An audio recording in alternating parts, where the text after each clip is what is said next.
आज मैं अपने वीडियो के जरिए बताने जा रही हूँ करवा चौथ से जुड़ी कुछ खास महत्वपूर्ण बातें जो कि जानना आपके लिए बेहद जरूरी है।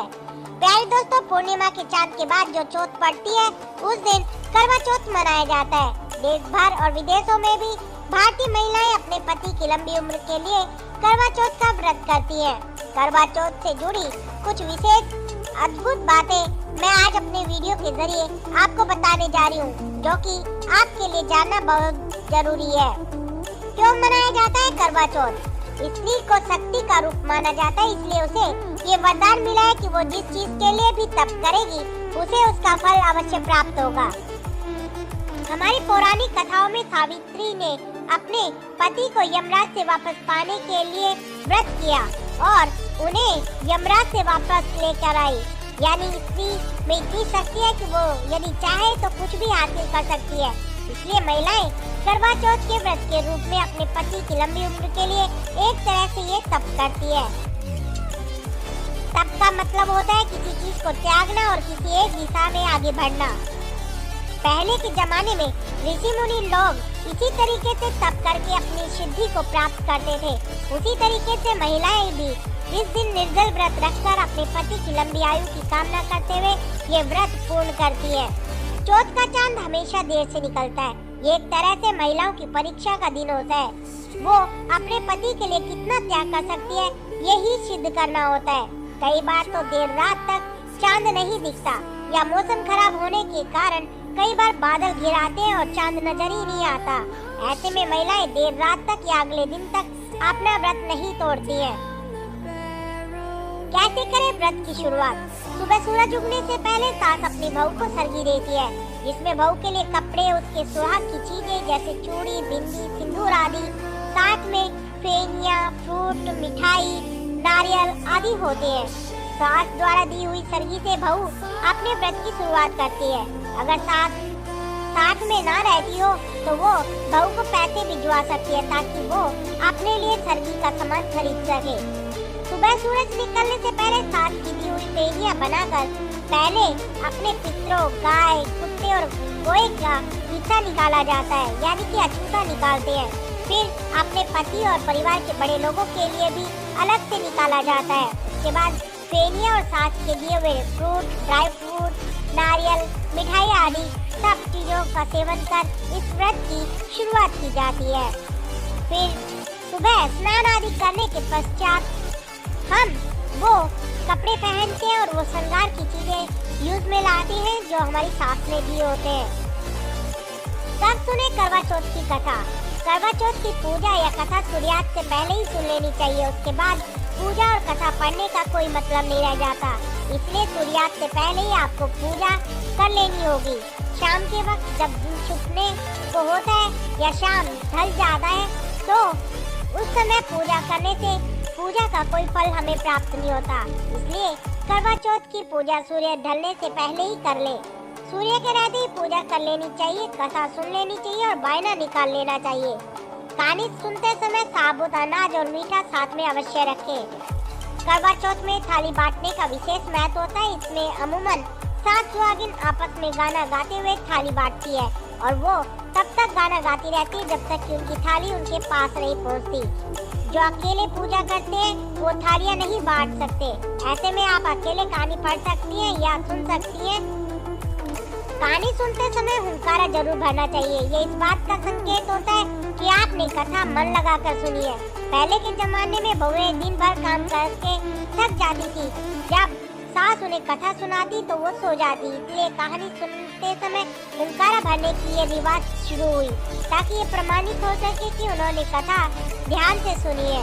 कथा सुनने के बाद सास के लिए बाना निकालना होता है, जिसमें मठिया, बुलबुले आदि या फिर अपने श्रद्धा अनुसार जो आप उन्हें बायने के रूप में दे सकती हैं वो अवश्य बाना निकालें। सास के लिए कपड़े, सुहाग का सामान, पानी का लोटा जिसके ऊपर कुछ अनाज हो ताकि हमारे घर में हमेशा धन धान्य भरा रहे। और हाँ, शगुन का पैसा जरूर रखें। जिस तरह सास आपके लिए सुहाग का सामान, कपड़े, मीठा और शगुन रखती है, उसी तरह आपको भी सास के लिए बायना निकालते समय उन सभी चीजों को रखना होगा। बहू पूजा करने और कथा सुनने के बाद सास को वायना निकाल कर देती है और उनके चरण छूती है और आशीर्वाद प्राप्त करती है। जब बहू व्रत शुरू करती है तो सास उसे करवा देती है। उसी तरह बहू भी सास को पांव लगकर करवा देती है। जब आप पूजा करते हो, कथा सुनते हो, उस समय आपको 2 कड़वे रखने होते हैं। एक वो जिसे आप अर्घ्य देते हो, यानी जिसे आपकी सास ने दिया था, और दूसरा वो जिसमें पानी भरकर आप वायना देते समय अपनी सास को देती है। सास उस पानी को किसी पौधे में डाल देती है और अपने पानी वाले लोटे से चंद्रमा को अर्घ्य देती है। करवा इसलिए रखा जाता है क्योंकि आप उसे डिस्पोज कर सकती है।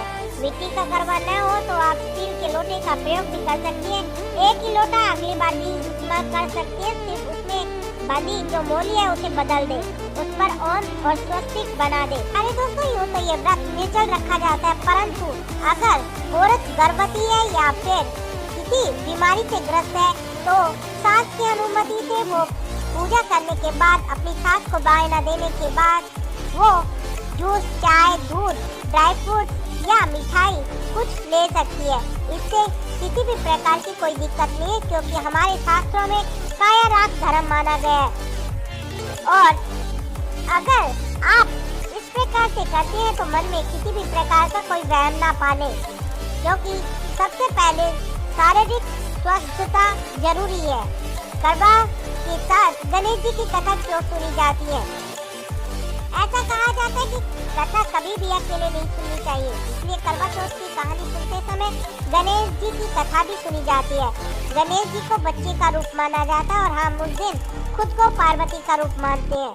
करवा चौथ का व्रत स्त्री के पति और माँ के बेटे के लिए रखा जाता है, यानी सास अपनी बहू से कहती है कि तुम मेरे बेटे की लंबी उम्र के लिए व्रत रखो। फिर आगे चलकर आप भी अपने बेटे के लिए अपनी बहू से व्रत रखवाती है।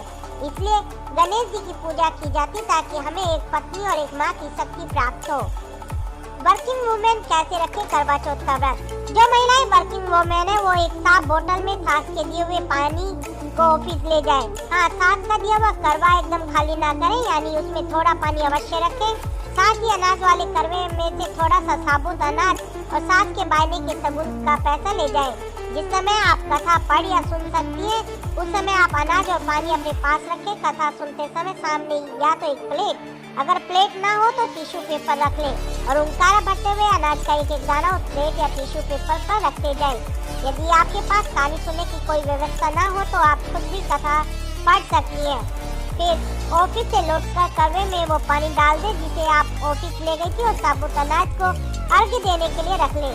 शाम को उसी पानी और साबुत अनाज से चंद्रमा को अर्घ्य दें। चंद्रमा को चांदी पसंद है क्योंकि वो शीतलता प्रदान करता है, इसलिए अर्घ्य देते समय चांदी का लोटा, सिक्का या अंगूठी हाथ में जरूर रखें। फिर जिस जल और अनाज को साथ में रखकर आपने कथा सुनी उसी से चंद्रमा को अर्घ्य दें। यदि आप ऑफिस में बहुत सारी चूड़ियां पहनकर नहीं जा सकते हैं तो 2, 4, 6 इस तरह के इवन नंबर से चूड़ियां आप अपने हाथों में डालकर जा सकती हैं। कुंवारी लड़कियां कैसे रखें करवा चौथ का व्रत? कई लोगों को ये कंफ्यूजन रहता है कि कुंवारी लड़कियां क्या करवा चौथ का व्रत रख सकती है? जी हाँ, कुंवारी लड़कियां भी करवा चौथ का व्रत जरूर रख सकती है। कुंवारी लड़कियां चांद को न देखकर तारों को देखकर अपना व्रत खोल सकती है।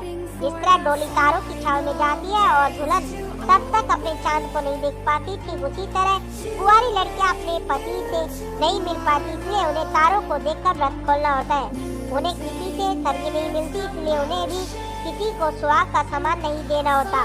कुंवारी लड़कियों को तारे देखने के लिए छलनी का इस्तेमाल नहीं करना होता, क्योंकि उन्हें छलनी में से किसी की सूरत भी नहीं देखनी होती है। अर्घ्य देते समय पूजा की थाली में क्या क्या होना चाहिए?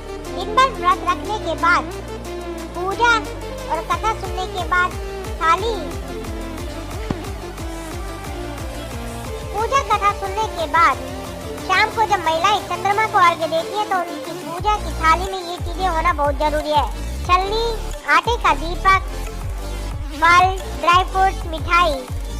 मिठाई की जगह आप वो मीठा भी रख सकते हैं जो आप घर में अपने खाने में बना रहे हैं। और 2 पानी के लोटे, एक चंद्रमा को अर्घ्य देने के लिए और दूसरा वो जिसे आप पहले पति को पानी पिलाते हैं और फिर वो आपको पिलाते हैं। पति को पहले पानी इसलिए पिलाया जाता है कि हम उन्हें परमेश्वर मानकर उन्हें भोग लगाते हैं। और फिर उसे खुद भी खाते हैं। जिस तरह हम नवरात्रि, शिवरात्रि आदि व्रत में पहले भगवान को भोग लगाते हैं, फिर उसे ग्रहण करते हैं, ठीक उसी तरह करवा चौथ के दिन पति को परमेश्वर मानकर पहले उन्हें भोग लगाया जाता है और फिर खुद उसे ग्रहण किया जाता है। आगे वाले लोटे का पानी न पिए, फिर आप पति को फ्रूट, ड्राई फ्रूट, मीठा खिलाएं और पति भी आपको ये सब चीजें खिलाएं।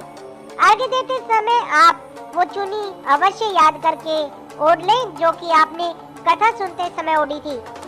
चंद्रमा को छलनी में दिया रखकर उसमें से देखें, फिर उसी छलनी से तुरंत अपने पति को देखें। छलनी में दिया रखने का रिवाज इसलिए बना क्योंकि पहले के जमाने में जब स्ट्रीट लाइट नहीं हुआ करती थी तो महिलाएं चांद देखने के बाद छलनी में दिए के प्रकाश से अपने पति का चेहरा देख सकती थी।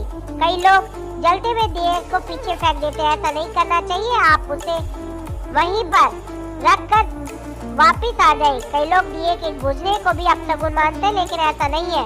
यदि तेज आवाज से दिया बुझ भी जाता है तो उससे कोई अपशगुन नहीं होता है।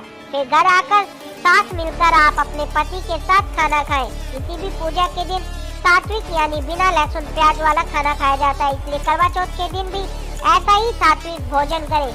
किसी भी तरह का तामसिक भोजन ना लें। करवा चौथ को सेलिब्रेट करने के लिए आप अपने पसंद की कोई भी चीज बना सकते हैं। जरूरी टिप, हाथों की मेहंदी पर पति का नाम लिखवाया ही जाए ये जरूरी नहीं है। महिलाएं प्यार बढ़ाने के लिए ऐसा करती है, लेकिन मेहंदी में पति का नाम लिखवाना कोई जरूरी नियम नहीं है। पीरियड्स में भी करवा चौथ का व्रत रखा जा सकता है, परंतु ये ध्यान रखें कि आप किसी दूसरे से वो कहानी सुने और वायना भी किसी दूसरे से निकलवाएं। साथ में रात के भोजन के समय जब आप चंद्रमा को अर्घ्य दें तो वो आपके लिए खुद से अर्घ्य दे।